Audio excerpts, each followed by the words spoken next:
Here we go then, welcome to Vancouver. It is match day 2 in Group B as co-hosts Canada take on Qatar, both looking for their first ever win at the Men's World Cup finals. Coming up to 3 o'clock local time, pretty perfect conditions for football here in Vancouver.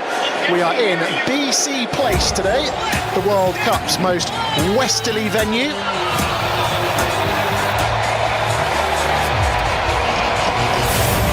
We're on Canada's west coast here in British Columbia. It is Canada's third largest city.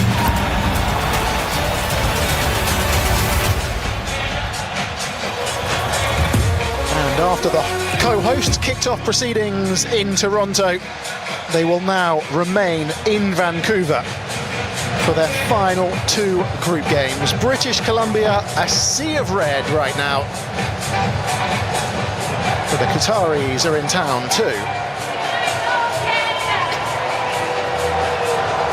Well, Canada don't mind playing here, you know. They've won their last 4 matches in Vancouver, scoring 17 goals in the process and conceding just 2 in that time.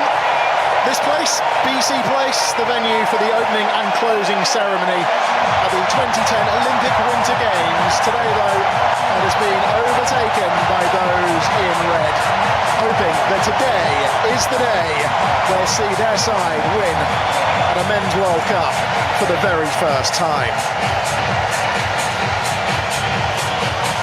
And Jesse Marsh keeping his cards close to his chest regarding the team news, that we can tell you that Moise Bombito and Alphonso Davies not fit enough to start in the 11. We'll run through the team news in full shortly. And with a big win for Switzerland over Bosnia in the last hour or so in LA, it sees the Swiss top the group, but there is an opportunity for Canada or Qatar to move level with a victory here in a vociferous Vancouver over the next 90 minutes or so.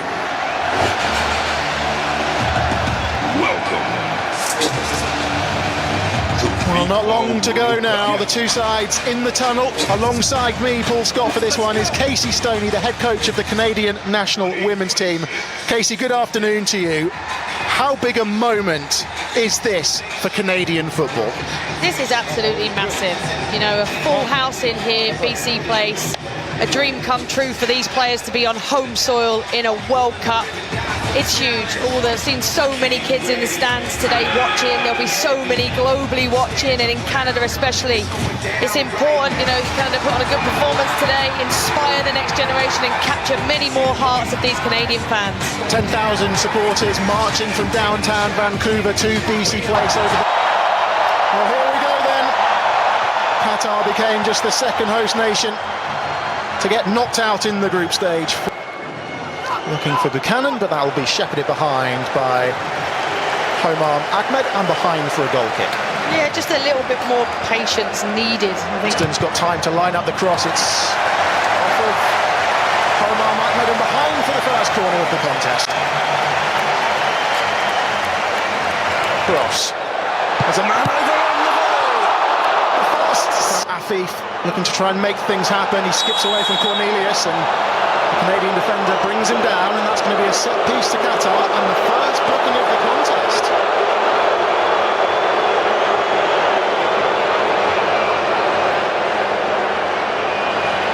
Yeah, Afif does well here, just cuts inside, moves his body weight to the left, cuts inside. Cornelius doesn't move his feet quick enough and gives away the foul. 25 yards, and deflects off the wall and behind for a corner to Qatar.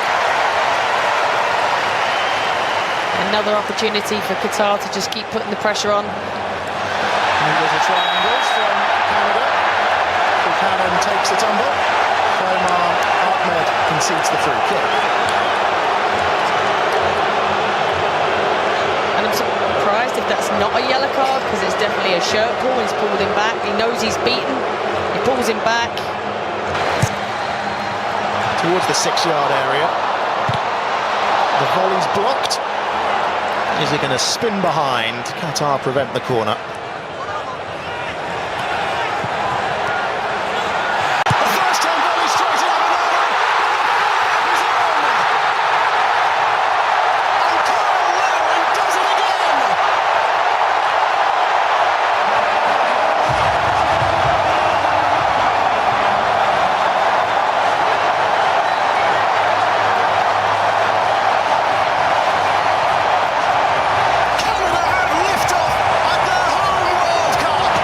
given the nod from the off in this one, and he's repaid his manager's faith, and Canada have a free kick.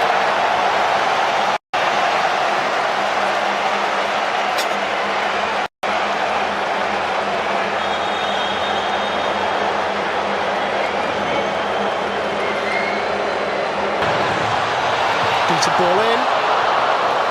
Off of Canada head and behind it goes.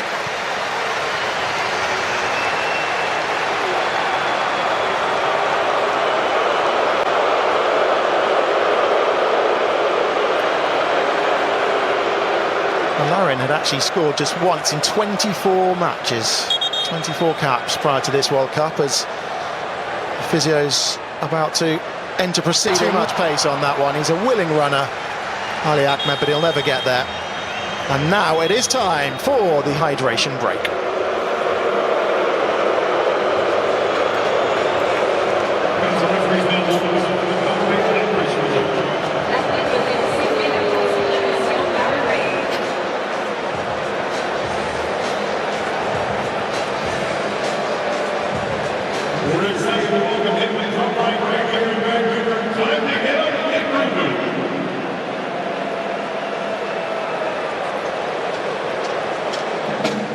So midway point of the first half then, it is Canada who have the lead and they're good value for it, Casey Stoney.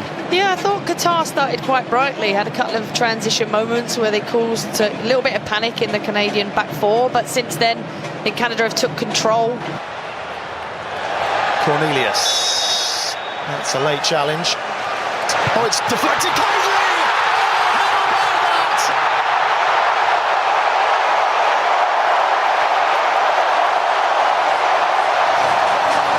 Jonathan David, who else for Canada? A first-time goal! And Canada now, surely on the cusp of history, as they go in search of their first World Cup win. Who is onside and in behind, down he goes, vociferous appeals for a penalty, and the referee points to the spot.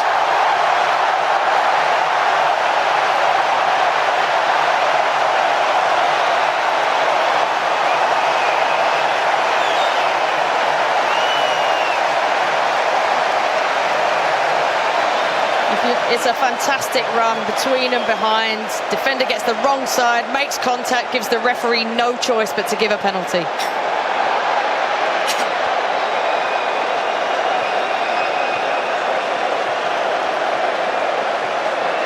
It's a yellow card as well for Homam Ahmed.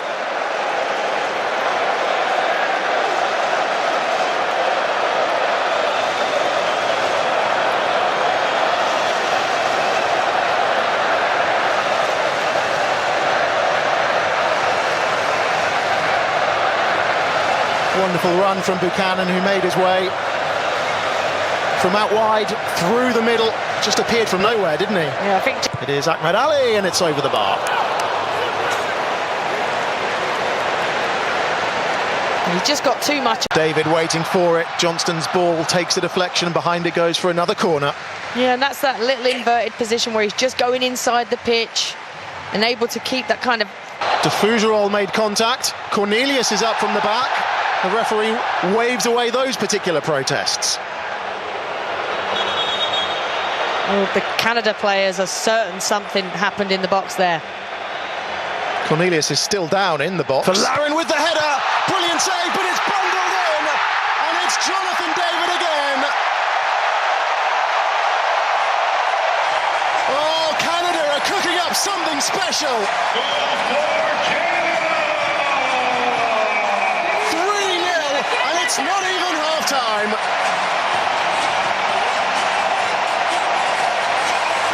And he's got nowhere to go. Every run that's gone between a centre-back and a full-back or a wing-back just hasn't been tracked. So Canada can just go wide, play in behind, and then they can cut the ball back and arrive into spaces to score goals. Qatar got to start tracking runners and defending the box better. For Canada, and a welcome return for Moise Bombito, who's about to enter proceedings. Good to see him back.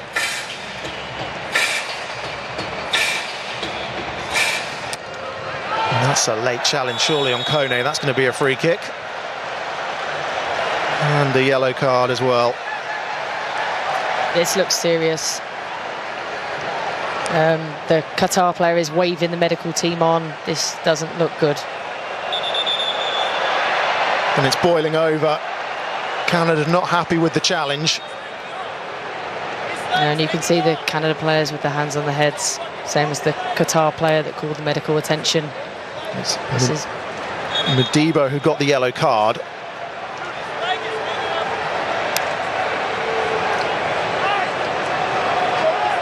You can see the captain, Stefan Estecchio, there looking on.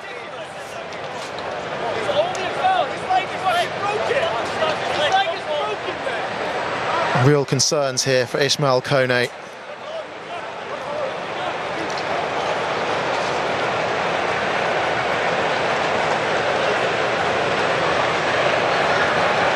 It was an instant reaction, wasn't it, from both sets of players? Yeah, it was. The nearest player definitely looked very concerned. This player with their hands on their heads. You can see that something is seriously wrong. Medical team obviously doing their work. Well, Modibo got the yellow card. He's got his hands on his head. This is the last thing that shot from distance, way off target, and there was another late challenge there, and it's another free kick. And it's another yellow card. Yes, again, it's starting to boil over. I think the players are getting a little bit frustrated at the late tackles. Qatar defenders go into ground. And again, he makes no contact with the ball there, full contact on the player. It is Saliba, and in it goes!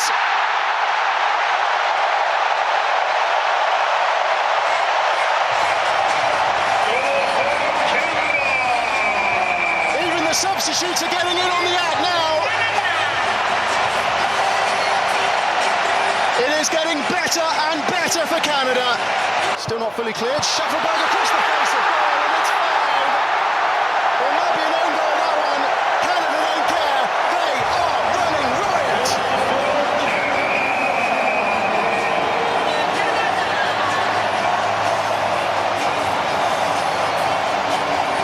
Five of the best in Vancouver.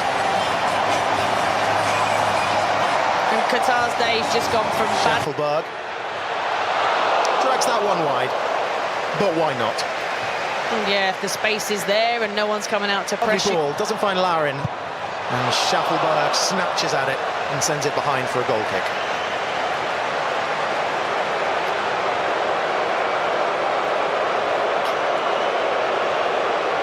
Abu Nada down in some discomfort.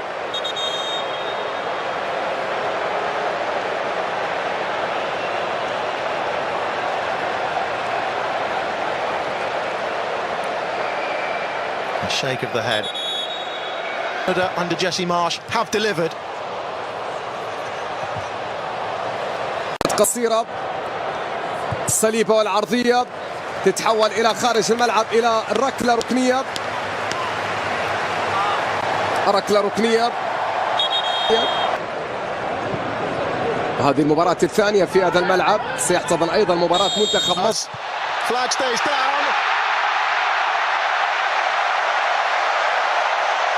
It's a World Cup hat-trick on home soil for Jonathan David.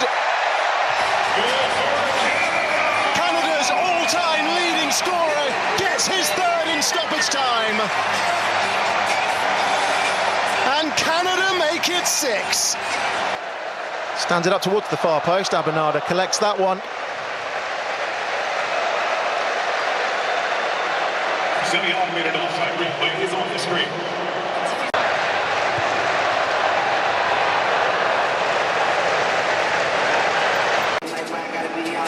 But Casey Stoney, your thoughts on what has turned out to be a wonderful but slightly perhaps mixed afternoon for Canada. Very competent performance, complete control throughout. Obviously a variation of goal scorers and a variety of goals in different ways. Obviously the sad part is the injury to Ismaël Koné, which you know, hopefully isn't too serious. Like you say, we'll wait to find out, but that has put a blemish on this afternoon. But these Canadian supporters came to be entertained, and they were entertained. 6 goals, a clean sheet. Lots of positives to take into the next game, and I'm sure Jesse Marsh will be extremely proud of his players.